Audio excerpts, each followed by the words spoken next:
Little Goldilocks was a pretty little girl who lived once upon a time in a far-off country.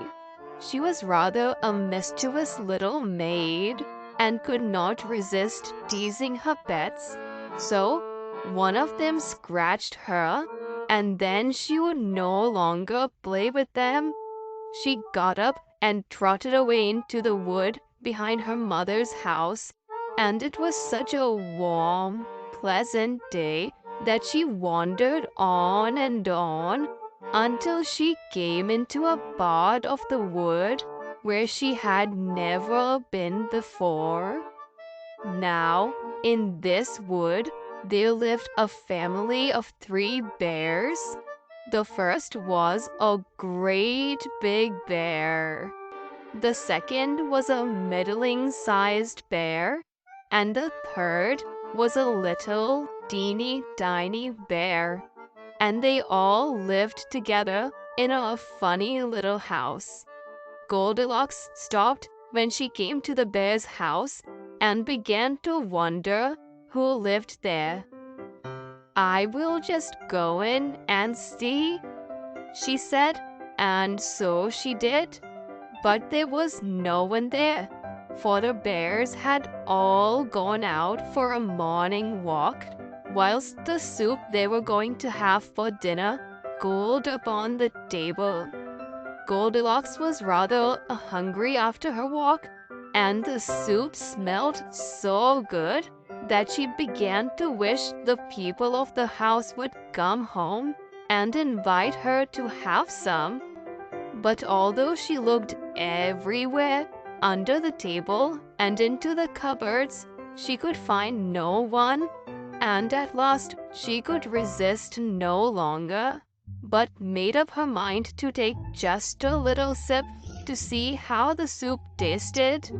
The soup had been put into 3 bowls: a great big bowl for the great big bear, a middling-sized bowl for the middling-sized bear, and a teeny tiny bowl for the teeny tiny bear.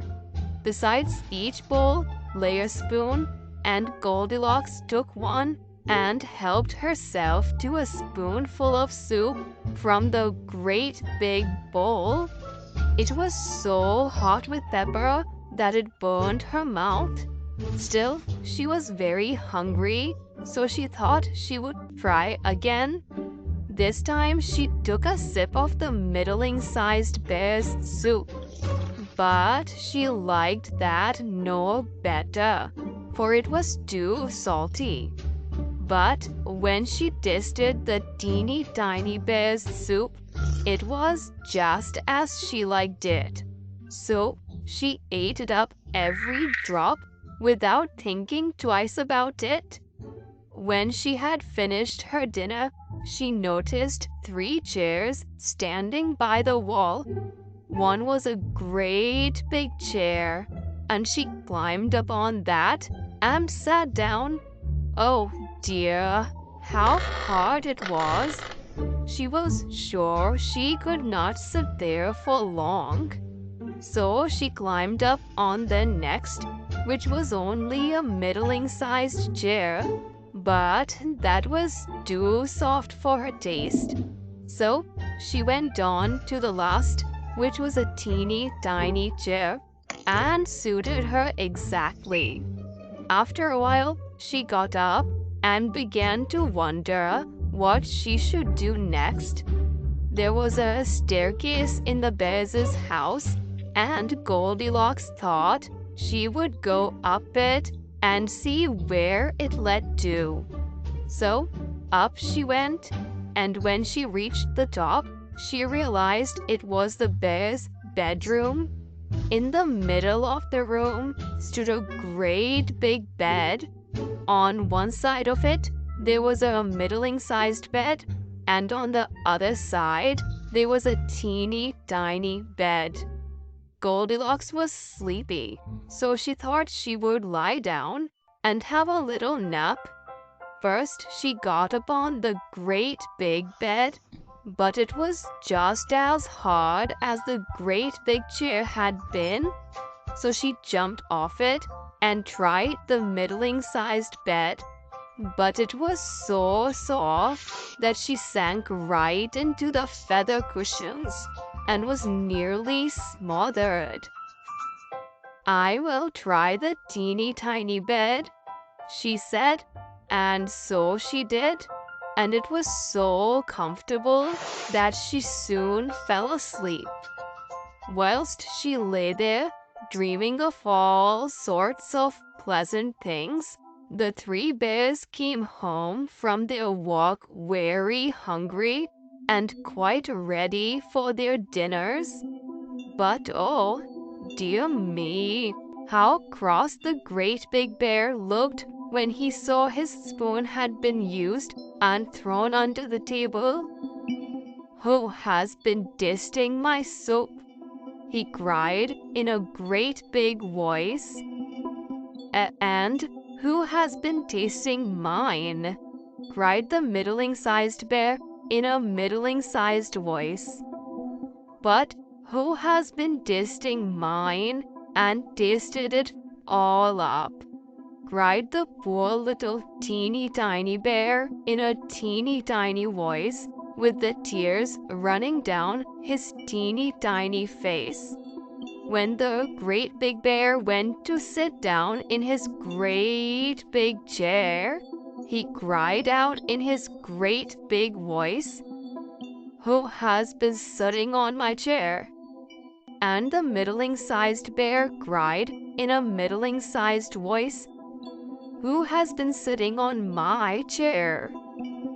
But the teeny tiny bear cried out in a teeny tiny voice of anger, "Who has been sitting on my chair and sat the bottom out?"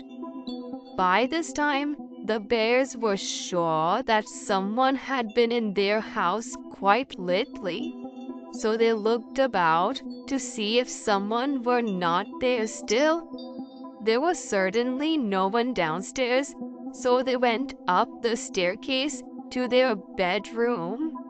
As soon as the great big bear looked at his bed, he cried out in his great big voice, "Who has been lying on my bed?" And the middling-sized bear, seeing that the coverlet was all rumpled, cried out in a middling-sized voice, "Who has been lying on my bed?" But the teeny tiny bear cried out in a teeny tiny voice of astonishment, "Who has been lying on my bed and lies there still?"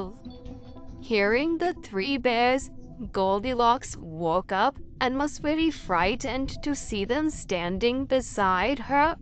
She hopped out of the bed and in a second was out through the open window. Never stopping to wonder if the fall had hurt her, she got up and ran and ran and ran until she could go no farther, always thinking that the bears were close behind her. And when at length she fell down in a heap on the ground because she was too tired to run any more, it was her own mother who picked her up, because in her fright she had run straight home without knowing it.